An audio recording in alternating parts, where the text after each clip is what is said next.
If you have a likable villain, does that make the movie a better movie? Yes. Because they're One more second. fun. Hey! Get off my snack!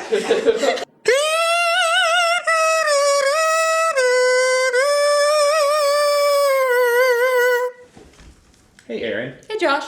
Have you seen The Emperor's New Groove? Why, yes, I have. And it's a great thing that we're going to be talking about it today. Isn't that cool? Because this is a review show, and we talk about movies. Yeah. Movies from the past, movies from the present, and someday movies from the future. We're working on that one. But The Emperor's New Groove. The Emperor's New Groove. What year did it come out, Erin? 2000. That's right. What were you doing in 2000, Josh? Being 3 years old. I could probably stand by myself. So if you're watching this and you're now suddenly realizing that you're old, well... Sorry. It happens to everyone. Age is just a thing that occurs. There's no avoiding it. The slow march of time will devour everything. And then you die. Alright, so The Emperor's New Groove has a MPAA rating of G. That means I can watch it without my parents. What kind of ratings do you think it has online? Do you want to read out and list the different websites? Okay, and their... so on IMDb, 7.4.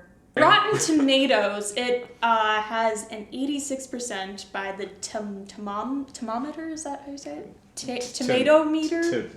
Tomato... Yeah. Yeah, Yep. yeah, and then an audience score of an 83%. Usually when the review scores on Rotten Tomatoes line up, that generally means that that movie lacks controversy. So this is the safest movie we could have chosen to review. Absolutely.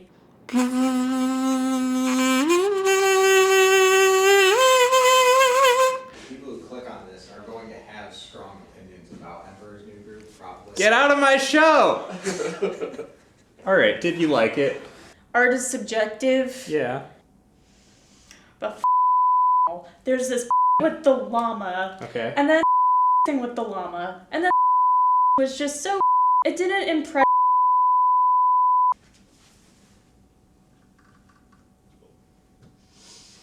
That's some high praise. Oh, that's glitter my eye, not actual tears, okay. I like this movie. I grew up with it. I think one of the things this does really well is it's made for kids, but presents you a fun guy who's terrible to everybody around him. He's fun, but they trust the kids to realize that's a bad guy, and I like it for that. I don't think I watched this movie until I reached relative adulthood.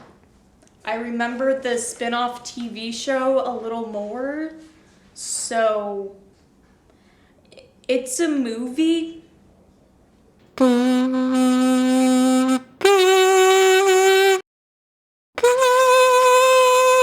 This movie is a wacky spin on the man gets transformed into an animal trope, mixed in with delightful road trip shenanigans that lead us to a finale, with a lesson in not being a jerk. Oh, we have a wonderful cast. David Spade plays the Emperor Kuzco. John Goodman as Pacha, what would you explain Pacha as? He's a village man. Village farmer man. Peasant. Village people. He's a peasant. Yeah, he's a village person. So, Yeah. I think you can... We are in a crowded cafe right now. Josh's house. No, shh, this is a bit. It's a cafe, see? Patron. Cafe patron. Patrick Warburton, one of my favorite voices of all time, as the meme himbo himself, Kronk. Can you do a Kronk impression? I can. You can? Can you do it? I can. Alright. Poison. The poison for Kuzco. Kuzco's poison. Poison chosen specifically to kill Kuzco. That poison? Pretty good? Pretty good. Maybe? Alright, so... Hey, Peter. Little Stewie's drawn us a picture. Eartha Kitt. As the iconic, as the meme goddess herself, smashing it with a hammer. Yzma. Rest in peace. A llama? He's supposed to be dead! Warning, spoilers. Watch out! So, if you haven't seen this movie that's 22 years Stop old, now. and then come back, Log on to Disney Plus. or whatever Disney has decided to name their streaming after buying every other streaming service. Despite the ridiculous cartoon shenanigans and larger-than-life personalities, The Emperor's New Groove is not afraid to take a look at some darker themes. Many times throughout the film, there are moments where a character has to make a choice between selfishness and selflessness. This usually takes the form of whether or not the character wants to be a casual observer to someone's death, but the effort put into showing how hard it can be to not be a selfish tool is appreciated. Pacha'S Dilemma after Kuzco runs into the woods is probably the most relatable of these moments, as he could reasonably wash his hands of all guilt. However, he still chooses to help, because it is right. This movie is really a series of moral quandaries, and the buffoonery and nonsense is more the vehicle that carries us between them.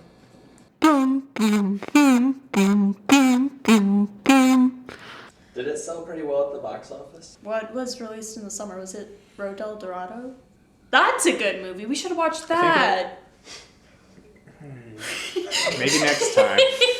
It made $169.6 million. How much did it cost? How much did it cost? $100 million budget. So they made about $70 million.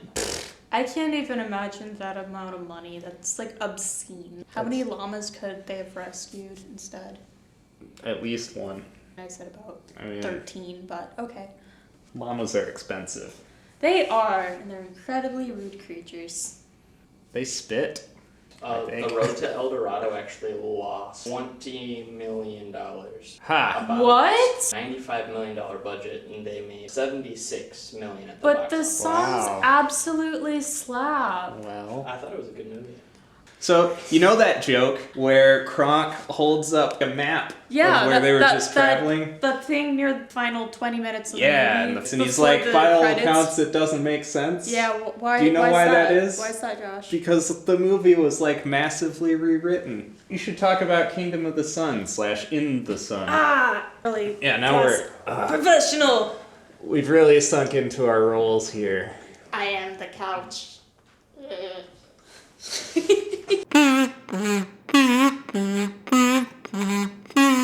With the whole production of The Emperor's New Groove, it was first named Kingdom of the Sun. But before we start on that, it starts off with this whole period in Disney's history that we refer to as the Disney Renaissance, reaching from 1989 with The Little Mermaid being released up to 1999 with Tarzan. This is the part of the story where I like to say, more money, more problems. So after The Lion King being a box office success in 1994, someone had an idea to adapt another story. It was named Kingdom of the Sun. Featuring Owen Wilson. It followed the whole Prince and the Pauper thing, but set in the Incan Empire.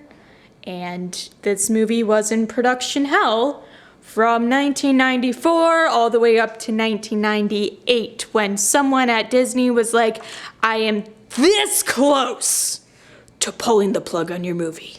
And then it lay dormant for a while in 1998, and then they started rewriting and reworking the movie. They're like, hey Sting, sorry, but we're not gonna use your songs. And Sting's like, pfft. And they fired a bunch of people from their cast and creative team. They fired Owen Wilson. And then February 2000, they were like, hey, we're gonna release The Emperor's New Groove in December of this year. And then we get to December of 2000, and boom, baby, there it is. Kerchoo!